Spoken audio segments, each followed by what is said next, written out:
The city of Millfield was known for many things: its historic downtown, the community college that brought youth and energy each fall, and unfortunately, its growing homelessness problem. Among the forgotten souls wandering the streets was a medium-sized mutt with matted brown fur and one ear that flopped while the other stood perpetually alert. The locals called him Scout, though no one remembered who had named him first. Dr. Elena Reyes pulled into the parking lot of Millfield General Hospital at 7:45 a.m., just as she had for the past 15 years. The early May morning carried a hint of warmth that promised summer wasn't far behind. As head of the emergency department, she had seen just about everything: car crashes, heart attacks, drug overdoses, children with objects stuck in impossible places. But nothing could have prepared her for what would happen that day. "Good morning, Dr. Reyes," called Nurse Jackson from the intake desk. "Charts are already piling up. The full moon last night brought in all sorts." Elena smiled and took a long sip from her travel mug. "Anything unusual?"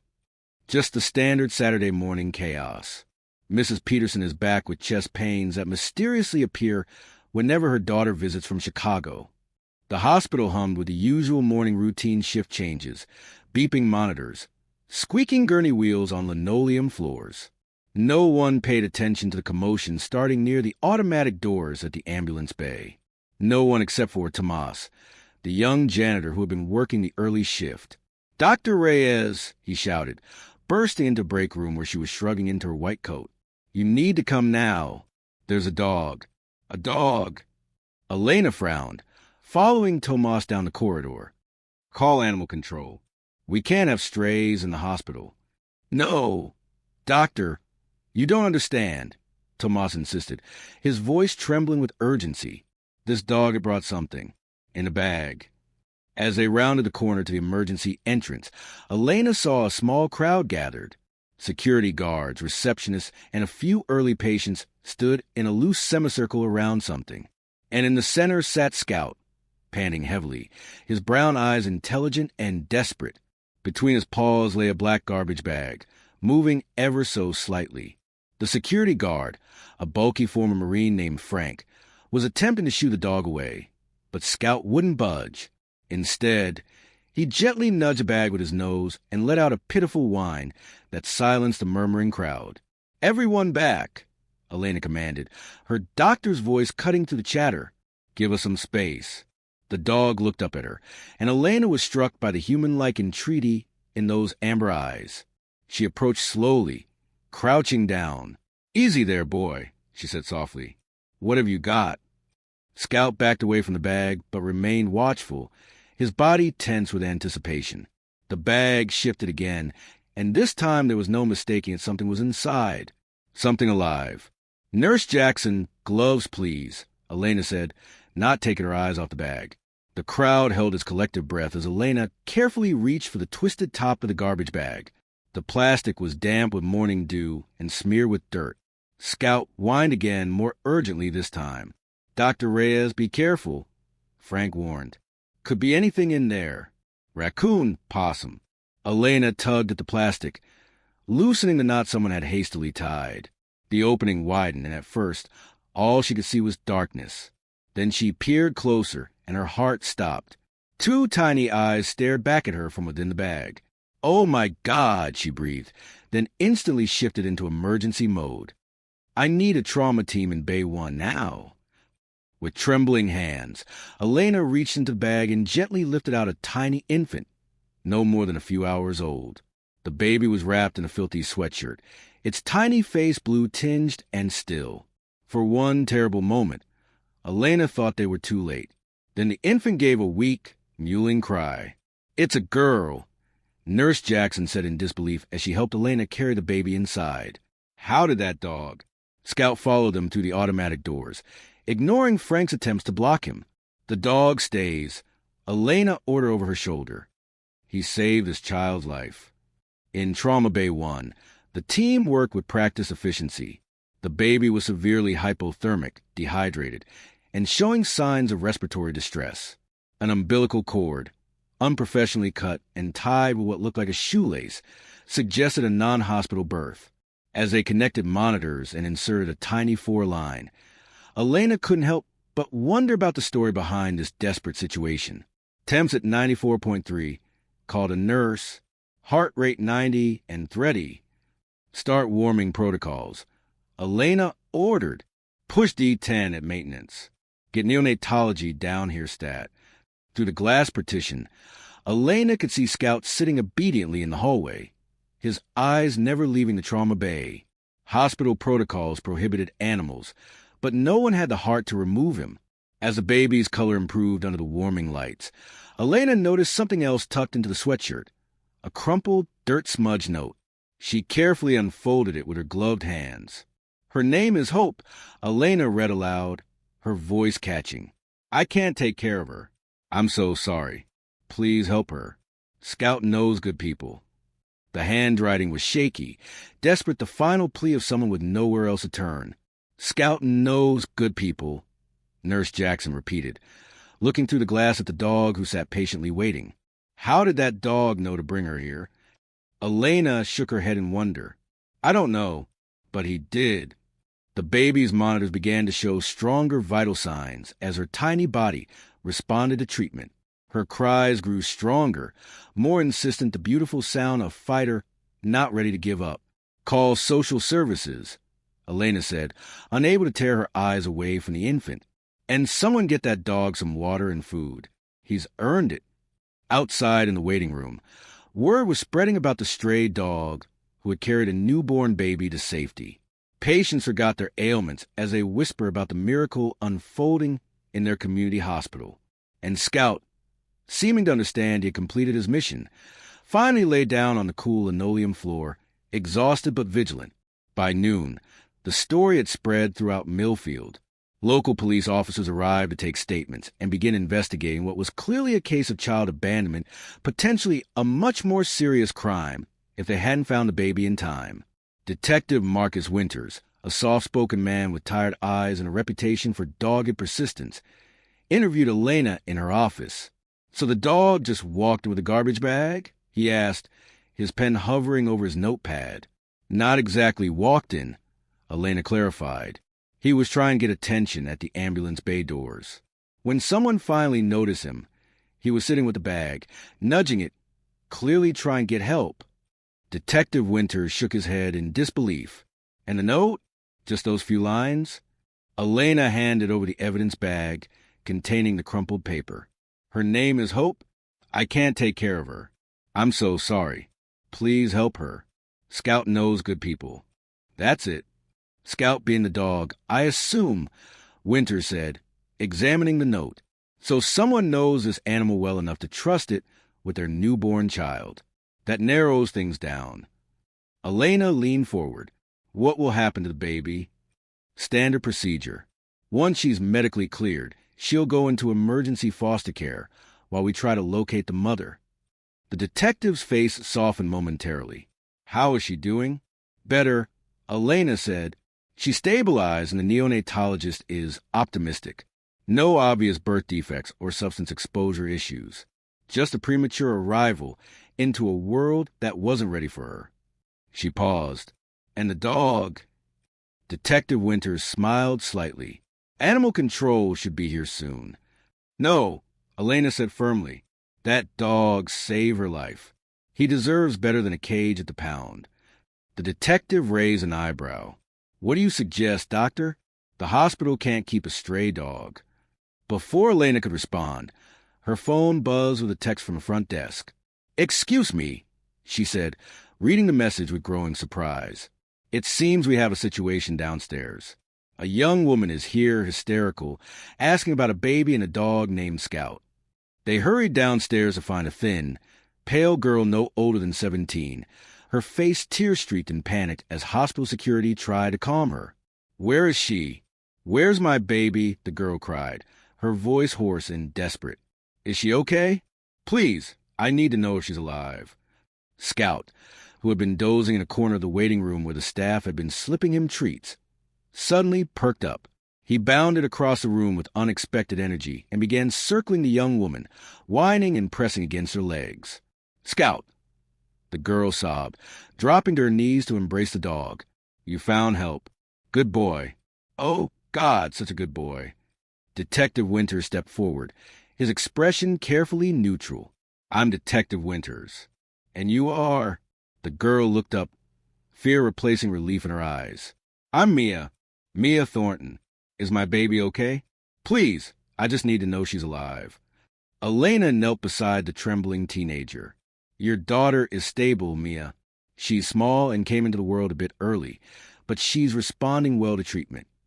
Mia's shoulders slumped with relief, fresh tears streaming down her dirty face.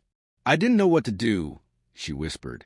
"My parents kicked me out when they found out I was pregnant. I've been living in the abandoned factory by the river. When the baby came last night, I freaked out. She wasn't crying at first, and I thought her voice broke. I wrapped her up as best I could, but I was so tired, and I passed out. When I woke up, I was bleeding so much, and she looked so cold." Elena exchanged glances with Detective Winters, whose professional mask had slipped to reveal genuine concern. "So you sent Scout with a baby?" Elena asked gently. Mia nodded, absently stroking the dog's head. "Scout found me about 3 months ago. Just showed up one day and wouldn't leave. He'd bring me things, food sometimes, or blankets. It's like he knew I needed help." She looked down at the dog with tearful affection.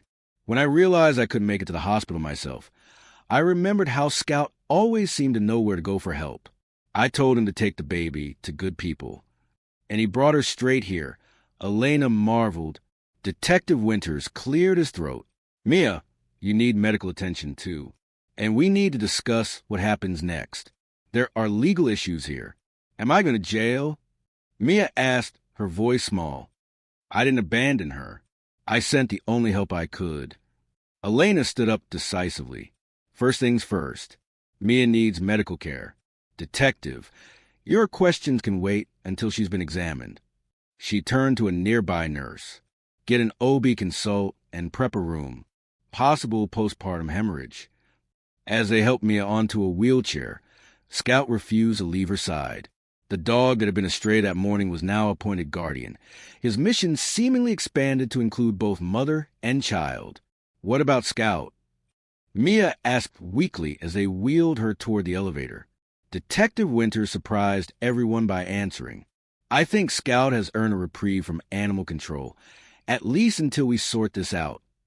Elena watched as they took the girl upstairs, the loyal dog trotting alongside the wheelchair, as if he'd been trained for the job. Her mind was already racing with possibilities, networks of support that could be mobilized, resources that might help this broken little family stay together.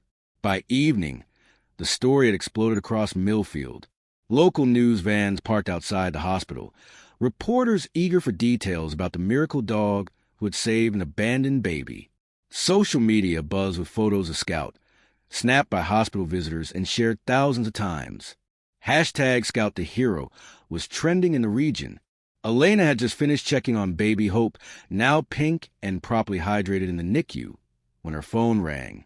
It was Dr. Patel, the hospital administrator. "Elena, my office is being bombarded," he said, sounding both harassed and amused. "We received over 50 calls from people wanting to help the young mother and her baby, and at least 20 people have offered to adopt the dog if needed." "That's wonderful," Elena said, watching through the NICU window as a nurse gently rocked the tiny infant. "How's Mia doing?" "Stable. The OB team treated her for mild hemorrhaging and exhaustion. Physically, she'll recover quickly." Dr. Patel paused. "The social worker has been with her for the past hour. The situation is complicated." Elena had expected as much. A homeless, underage mother with no support system presented multiple challenges for the system. What about her parents? They've been contacted, but apparently are refusing involvement. Religious objections to the pregnancy, according to Mia. Dr. Patel's disapproval was evident in his tone. Child Services is looking into emergency placement options, but with both mother and baby needing care. They might be separated. Elena finished, her heart sinking. "It's likely, yes, unless some alternative presents itself." After hanging up, Elena found herself walking to the small garden courtyard where hospital staff sometimes took breaks. She needed fresh air and time to think. To her surprise, she found Detective Winters there, staring thoughtfully at the small fountain. "Any updates on the investigation?" she asked, sitting on the bench beside him. He nodded. "We found where she'd been staying, an old maintenance room in the abandoned paper factory. Scout had made quite a home for her blankets, a makeshift bed. Even found some toys and baby clothes, all clean and folded." He shook his head in wonder. That dog was scavenging supplies for her, bringing her things people had discarded but were still usable. "That's extraordinary," Elena said, thinking of the matted, ordinary-looking mutt who had shown such extraordinary compassion. "We're not pressing charges," Winters continued. "The girl didn't abandon her baby. She sent the only help she could. That shows intent to protect, not harm." He ran a hand through his thinning hair. "But I can't stop thinking about what happens next. They'll be separated," Elena said quietly. "Foster system for the baby. Maybe a group home for Mia until she turns 18. And Scout, back to the streets or the pound," Winters finished. "Seems a poor reward for heroism." They sat in silence for a moment, the gravity of a situation settling between them. Then Elena straightened her shoulders. "Maybe not," she said. "Maybe there's another way." The following morning, Elena called an impromptu meeting in the hospital conference room. Detective Winters was there, along with Dr. Patel, the hospital's lawyer, a representative from Child Services, and to everyone's surprise, Reverend Thomas from the community church. "Thank you all for coming on such short notice," Elena began. "I think we all agree that the situation calls for creative solutions." Over the next hour, they hammered out a plan. The church operated a transitional housing program for vulnerable community members. With some adjustments, they could accommodate Mia and her baby, providing a supervised living situation that would satisfy Child Services requirements. "She'll need education, health care, counseling," the social worker pointed out. "The hospital has a tuition assistance program for promising students interested in healthcare careers," Dr. Patel offered. "We could offer Mia an entry-level position once she's recovered, with flexible hours to accommodate schooling and childcare. And the Church Mothers Group has already collected enough baby supplies to fill a nursery 3 times over," Reverend Thomas added with a smile. "They're quite determined to help." Detective Winters cleared his throat. "That leaves the matter of Scout." All eyes turned to Elena, who smiled. "My daughter left for college last fall. The house has been too quiet without her. I think Scout would make an excellent addition to the family, with visiting privileges for Mia and Hope, of course." By afternoon, the pieces were falling into place. Elena brought the proposal to Mia, who listened with wide eyes and tears of disbelief. "Why would you all do this for me?" she asked finally. "You don't even know me." Elena took the girl's hand. "Sometimes the universe sends us exactly what we need, exactly when we need it. Scout brought your baby to us for a reason. He believed in the goodness of people. Maybe it's time you did too." In the corner of the hospital room, Scout lay with his head on his paws, watching proceedings with those intelligent amber eyes. When Mia smiled for the first time since arriving at the hospital, his tail thumped against the floor in approval. 3 months later, on a warm August evening, Elena pulled in the driveway of her suburban home. Scout, now cleaned up and sporting a proper collar, bounded out of the back seat where he'd been riding after their visit to the church housing complex. "Welcome home, hero." Elena laughed as the dog circled excitedly before racing to the front door. The visit had gone well. Baby Hope was thriving, plump-cheeked and alert, already showing signs of a determined personality. Mia was thriving, too, studying for her GED while working part-time in the hospital cafeteria. The transition hadn't been perfectly smooth. There had been tears and frustrations, moments of doubt and fear. But the community that had rallied around this small family refused to let them fall. Elena unlocked the front door, and Scout rushed inside to his favorite spot on the living room rug. She followed more slowly, checking her phone to find a text from Detective Winters. "Still on for coffee tomorrow?" Their weekly coffee meetings had started as check-ins about Mia's case, but had evolved into something Elena looked forward to more than she cared to admit. She texted back a simple yes, then smiled to herself. Later that evening, as Scout dozed at her feet, Elena scrolled through the local news on her tablet. The Millfield Gazette had published a follow-up story about the miracle dog and the young family he had saved. The article detailed the community response and highlighted the emerging support network that was helping Mia build a future for herself and Hope. Local teen mom finds second chance through Canine Hero, read the headline.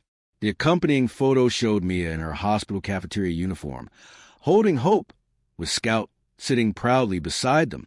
Behind them stood Elena, Detective Winters, Reverend Thomas, and several other community members who had become part of their extended family. The article concluded, in a world that often seems determined to highlight division and hardship, Millfield has chosen a different path, one of compassion, second chances, and a remarkable understanding that sometimes our greatest teachers have four legs and communicate without words. Scout, once a homeless stray surviving on scraps, somehow understood what many humans forget, that we are all responsible for one another, and that the measure of a community is how it treats its most vulnerable members. Elena felt Scout shift at her feet and looked down to find him watching her with those knowing eyes. "You knew what you were doing all along, didn't you?" she murmured, reaching down to scratch behind his ears. Scout responded with a contented sigh, resting his head on her foot, in the quiet of her living room. Elena reflected on how a single act of compassion from a creature many would have overlooked had created ripples that transformed not just one life, but an entire community. The next morning dawned clear and bright. Elena and Scout took their usual route to the hospital, stopping at the park where they now often met Mia and Hope for weekend picnics. Scout paused at the spot where they usually gathered, looking up at Elena expectantly. "Not today, boy," she said, "but soon." At the hospital, Elena was greeted with the usual morning chaos, but there was a different energy now. Staff members who had been part of Hope's dramatic arrival stopped to ask about Mia's progress or show Elena photos of donations they collected for the church housing program. What had begun as one extraordinary day had evolved into a movement, a sort of reminder that compassion was contagious, that seemingly small actions could cascade into significant change. The hospital had even formalized a partnership with the local animal shelter, starting a therapy dog program inspired by Scout's natural instinct to comfort and protect. As Elena hung her coat in her office, she noticed a small, framed photo that hadn't been there the day before. It was Scout, sitting attentively beside the hospital's main entrance, a red bandana around his neck identifying him as the hospital's unofficial mascot. A note was attached. "Official hospital guardian angel. Some heroes wear white coats. Others have four paws." Elena smiled, thinking of the unlikely chain of events that had brought them all together. A stray dog, a desperate young mother, a tiny baby in a garbage bag.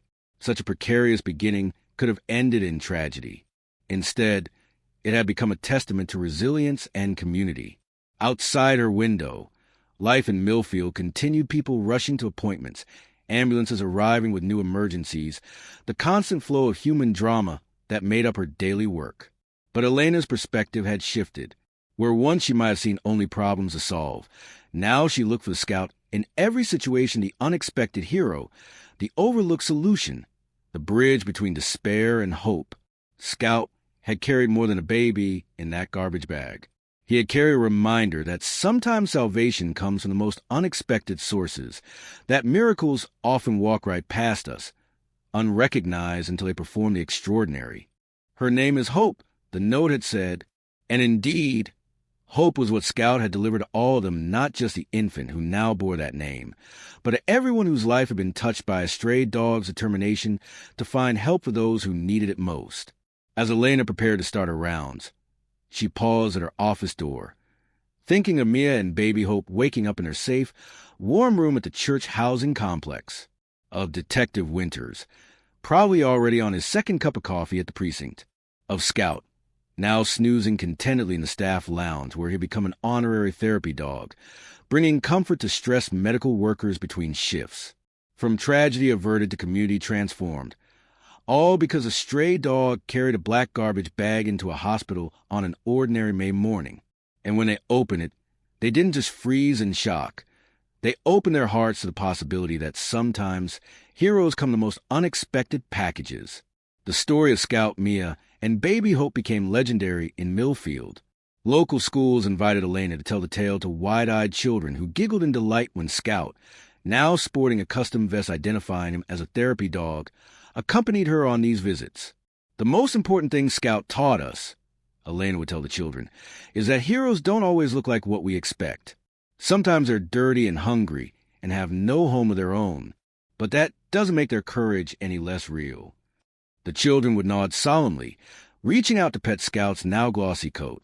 They understood, with a clarity that sometimes eludes adults, that appearances could be deceiving, that worth wasn't determined by circumstance.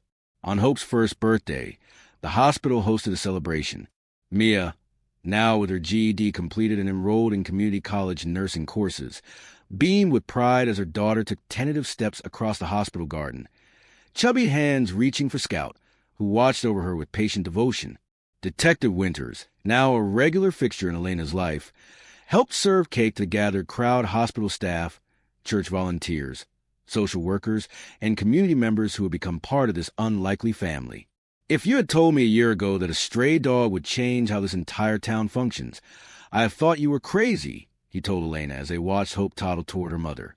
It was true. The ripple effects continued to spread. The hospital had established a dedicated fund for young parents in crisis. The church housing program had expanded to include educational support and job training.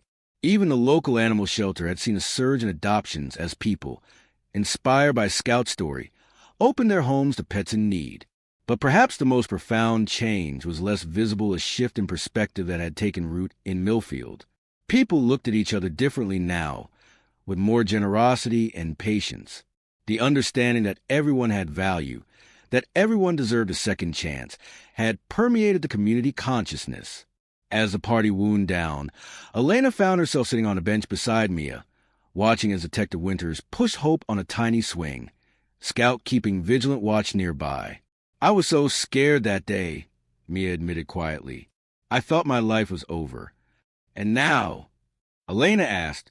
Mia smiled, watching her daughter laugh with delight on the swing. "Now I know it was just beginning.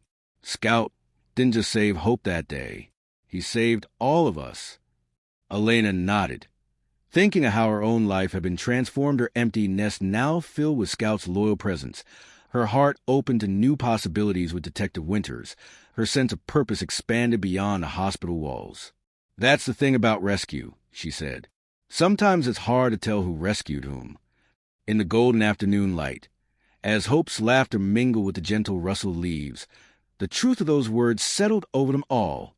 A stray dog had carried a black garbage bag into a hospital, and when they opened it, they had found not just a baby girl, but the key to their own humanity. 5 years later, a small girl with bright eyes and an infectious laugh walked confidently into her first day of kindergarten, her hand firmly in her mother's. Behind them trotted an aging but still dignified dog, gray now around his muzzle but with the same alert, intelligent eyes. "Remember to be brave," Mia told Hope, kneeling to straighten her daughter's backpack, "just like Scout taught us." Hope nodded solemnly, then bent to hug the dog who had once carried her to safety. "I'll tell everyone about you," she whispered in his ear. "The best hero in the whole wide world." Scout wagged his tail once, a gesture of quiet approval. His work here was done.